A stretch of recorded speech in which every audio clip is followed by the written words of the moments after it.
Back in my edgy anti-SJW gamer bro days, I used to believe in something called the meritocracy. The worst thing to come out of Gamergate was all of these repentant Zanderhall-style Gamergaters. They're just the left-wing version of Candace Owens with her Why I Left the Left video. They just call it How I Escaped the Alt-Right Pipeline. Once upon a time they saw a Chris Ray-Gun video, and a week later they decided that 6 million wasn't enough. A few years on and they see a Vouch video and decide maybe being a fascist was a bad idea after all.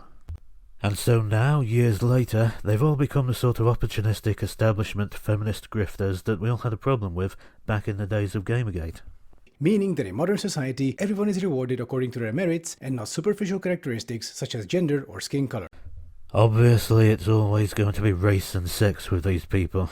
Notice absolutely no mention whatsoever of social class, or of income or family income, or of inherited wealth, or any of the other things that are just far, far more important than even race or sex. For example, I studied for my end of high school exams, got a decent score, and got accepted into a good university. Not because I'm white, not because I'm male, but because I worked hard. That's how it goes. You just gotta stop being lazy and start studying. All those pink-haired SJW types in the US are crazy to demand admission based on gender or skin color, I thought. They just need to put in the work instead of trying to guilt-trip polite society into giving them a pass, I thought. We live in a meritocracy, I thought. And I was wrong.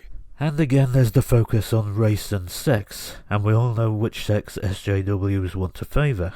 So was he really wrong to oppose them, given the existing education statistics in terms of how well girls do compared to boys? And when Adam Something goes on to actually argue against the existence of meritocracy, he uses an argument based entirely on wealth and income, and yet the rhetoric is always focused on women and racial minorities. And I don't believe in the meritocracy. There's a reason that this channel is called Against the Meritocracy. But that's definitely not because there's some sort of structural disadvantage to being a woman, and especially not in the education system of all places. The system we mean by meritocracy does not exist. Let me explain. The whole point of meritocracy, once again, is that only your performance counts. How well you can do a thing determines your reward, as opposed to innate characteristics such as skin color or ethnicity, which should be irrelevant. So what would be a good example for a working meritocracy? Video games. That's his answer, or rather that's not his real answer, obviously. And he's going to talk about how more money means better computer means better at video games, which is a series of perfectly valid points. Perfectly valid points which have nothing to do with race or gender. But yes, video games aren't a pure meritocracy. There is no pure meritocracy. In fact, the word was not originally meant to be taken seriously. The term meritocracy was coined by an English socialist in the 1950s. And he didn't mean for it to be taken seriously. He meant for it to be part of a sci-fi dystopia that he had created.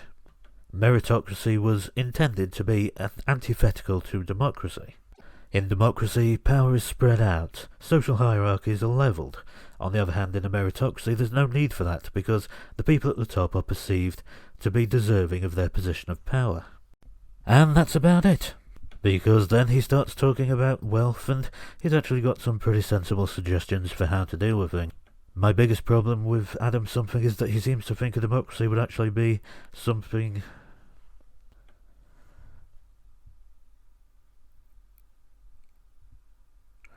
My biggest problem with Adam Something is that he seems to think that a meritocracy is desirable, and I don't really agree with that. Because it is so antithetical to democracy. To me, a focus on equality is far more important. But Adam has some sensible policies. He seems to understand the importance of wealth. It really just makes me wonder why he spent so much time talking about race and gender. It's often the case with these left-wing creators, you know. If only you could remove the ID poll, then they'd be a lot better. Now my plan was to look at Adam Something's recent Manosphere video, but unfortunately, that's entirely focused on the pick-up artist movement. I mean, I'm sure it's terrible, but I've got absolutely no interest in the pick-up artist movement.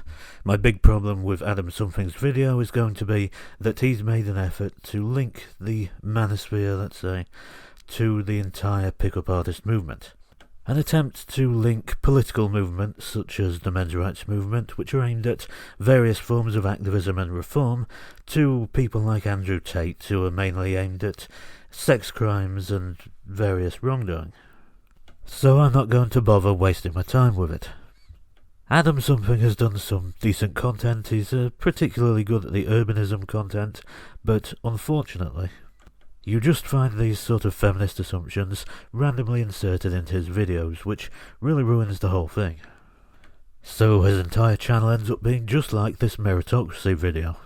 While the videos that he does on specific men's issues are always from this manosphere pickup artist point of view, and avoid any sort of real political issues which we could have reform on, or any sort of policy discussion. So I really don't think that there'll be anything else to say about Adam Something, and that's the end of this one.